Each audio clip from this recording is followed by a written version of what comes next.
قرآن کی محبت کے بارے میں آتا ہے اورنگزیب رحمۃ اللہ علیہ نے اورنگزیب رحمۃ اللہ علیہ کے زمانے میں ان کی اسلامی حکومت تھی، وہ پورے ہندوستان کے بڑے بادشاہ تھے اورنگزیب رحمۃ اللہ علیہ. ان کے باپ نے کچھ غلطی کی، ان کے والد صاحب تھے، ان کے باپ تھے، کچھ غلطی کی تو اورنگزیب نے اپنے باپ کو جیل میں ڈال دیا.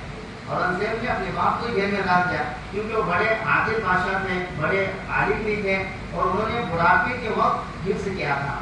جب ان کو جیل میں ڈالا گیا ان کے باپ ناراض ہو گئے. اورنگزیب تو دین کی سمجھ رکھنے والے تھے، عالم بھی تھے، باپ کی ناراضگی کو ناگواری گزری. چنانچہ جب اورنگزیب کو کوئی فتح مل جاتی تو فوراً وزیر کے ہاتھ سے بھیج دیتے تھے کہ اپنے باپ کو جا کر کہہ دیں کہ اورنگزیب کو یہ قلعہ فتح مل گیا، یہ قلعہ مجھے مل گیا، یہ حکومت مجھے مل گئی. ان کے باپ کو ہر جو بھی ان کو نئی چیز ملتی تھی فوراً اپنے باپ کو اطلاع فرما دیتے تھے. لیکن ان کے باپ خوش نہیں ہوئے، کبھی خوش نہیں ہوئے. اورنگزیب ہمیشہ خوش ہونے کی حالت میں اپنے باپ کو پہلے یاد کرتے تھے کہ وزیر کے ہاتھ سے بھیجتے تھے کہ میرے ابو کے پاس جاؤ اور یہ کہہ دو کہ اورنگزیب کو پورا ملک مل گیا، پورا قلعہ مل گیا، اتنا مال مل گیا، اتنی وزارت مل گئی. لیکن ایک دن بھی وہ خوش نہیں ہوئے. اورنگزیب رحمۃ اللہ علیہ کو بڑا رنج ہوا کہ میرے باپ میرے سے ناراض ہیں اور جب میرا باپ ناراض رہے گا تو اللہ میرے سے ناراض رہیں گے. لیکن وہ جرم کی وجہ سے ان کو جیل میں ڈالا گیا تھا. چنانچہ ایک دن ان کے ذہن میں آتا ہے کہ میں اپنے بیٹے کو حافظ بناؤں.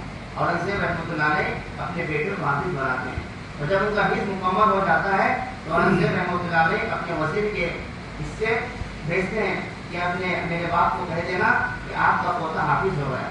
اور جیسے وزیر ان کے والد صاحب کے پاس جاتا ہے اور کہتا ہے کہ اورنگزیب نے مجھے بھیجا ہے کہ اورنگزیب کا بیٹا حافظ ہو گیا ہے، قرآن کریم کو یاد کر لیا ہے. ان کے باپ کیا کہتے ہیں؟ اچھی بات ہے، اتنا ہی کہتے ہیں اچھی بات ہے، مبارک ہو. وہ وزیر آ کر اورنگزیب کو کہتا ہے کہ میں نے ان کو جا کر کہا اور انہوں نے اتنا ہی کہا اچھی بات ہے. تو اورنگزیب رحمۃ اللہ علیہ کو معلوم ہو گیا کہ قرآن کی وجہ سے خوش ہوئے ہیں. تو چنانچہ اورنگزیب رحمۃ اللہ علیہ حفظ کرنا شروع کر دیتے. حالانکہ بڑھاپے کے وقت تھا، عمر بھی ہو گئی تھی، لیکن باپ کو خوش کرنے کے لیے حفظ کرنا شروع کر دیتے ہیں. اور جیسے حفظ مکمل ہو جاتا ہے اپنے وزیر کی وجہ سے بھیجتے ہیں اور اپنے ابو کو جا کر کہہ دینا کہ اورنگزیب حافظ ہو گئے. اورنگزیب نے قرآن کو حفظ کر لیا. اور جیسے وزیر اورنگزیب کے والد صاحب کے پاس جا کر کہتا ہے کہ اورنگزیب رحمۃ اللہ علیہ عالم حافظ ہو گئے ہیں، ان کے باپ بڑے خوش ہوتے ہیں اور اتنا خوش ہوتے ہیں اچھلتے رہتے ہیں خوش ہونے کی وجہ، اور اتنا خوش ہوتے ہیں اور کہتے ہیں کہ میں نے اپنے بیٹے کو معاف فرما دیا، میں نے اپنے بیٹے کو معاف کر دیا. تو جیسے وزیر اورنگزیب کو کہتے ہیں کہ آپ کے ابو کو ہم نے ہر چیز دولت دی، ہر چیز ہم نے دی، لیکن کبھی خوش نہیں ہوئے، لیکن آپ کے حافظ ہونے کی خبر ہم نے دی، اتنا خوش ہوئے اتنا خوش کہ اچھلنے لگے خوشی کے مارے. تو اورنگزیب نے پوچھا وزیر سے کہ آپ میرے ابو کے پاس جا کر کہو کہ میں نے آپ کو ہر چیز دی لیکن آپ خوش نہیں ہوئے، میرے حافظ بننے کی وجہ سے اتنا خوش کیوں ہوئے. تو وہ وزیر جو ہے اورنگزیب کے ابو کے پاس جاتا ہے اور کہتا ہے اس کی وجہ کیا ہے. وہ اورنگزیب کے ابو کہتے ہیں، اورنگزیب کے والد صاحب کہتے ہیں کہ مجھے دنیا کی ضرورت نہیں ہے، مجھے ہمیشہ جیل میں رہنا ہے، میرا جرم ایسا ہے، میں جو جرم کیا تھا مجھے ہمیشہ جیل میں رہنا ہے.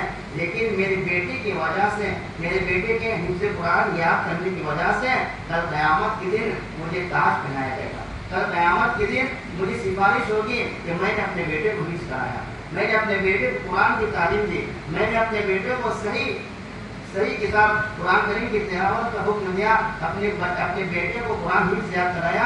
اس حفظ یاد کرنے کی وجہ سے کل قیامت کے دن میرا ٹھکانہ کیا؟ جنت ہوگا.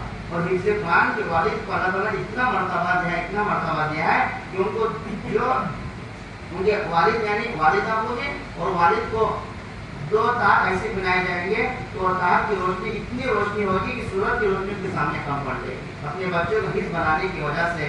اس وجہ سے قرآن کریم کے، حالانکہ والد صاحب تو گنہگار تھے، والد صاحب تو کیا مجرم تھے، لیکن اپنے بچے کو قرآن کریم یاد کرانے کی وجہ سے، اپنے بچے کو حفظ کرانے کی وجہ سے اللہ تعالیٰ نے ان کی مغفرت فرما دی. بچے کی حفظ کرنے کی وجہ سے اللہ تعالیٰ نے والدین کی مغفرت فرما دی. اور کل قیامت کے دن ان کو ایسا تاج پہنایا جائے گا کہ وہ لوگ کہیں گے کہ یہ ان لوگوں کو کس وجہ سے یہ مرتبہ ملا ہے.